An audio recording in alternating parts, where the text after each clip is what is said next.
Ko tīmata te whakataetae waka ama o te motu ki Karapiro. Hioi he mea whakararuraru te tīmatanga o te whakataetae nui tai ore nei.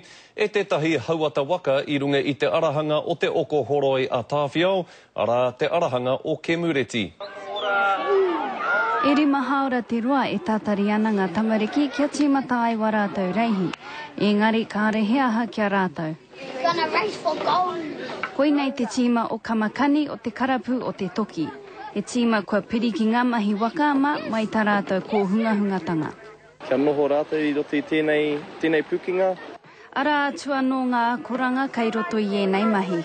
Kei kona ngā tauira mā rātou hei whakangungu o rātou tinana hei te tiro ake hoki ki ngā mahi hauora hei whakatakoto huarahi mō ngā tau kei mua tonu I a rātou.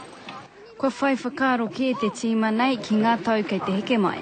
Haere tonu ki te waka ama mō ngā tau e rua, e toru, maha ngā tau. Ko te tūmanako ka toa I roto I ngā whakataeta nei ko hei te otinga.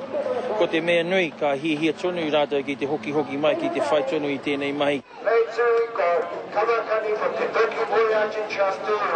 I riro I a rātou te tūranga tua whetui I te reihi tuatahi, engari kei te pupuri tonu te tīma o Kamakani ki te tūmanako mo te whai metara. Tino whakahirahira ki te wini I te metara. Aha kua tō muri te tīmatanga kua ea ngā whainga o Kamakani, ara kia kaha te hoe. Raiha Johns, te karere.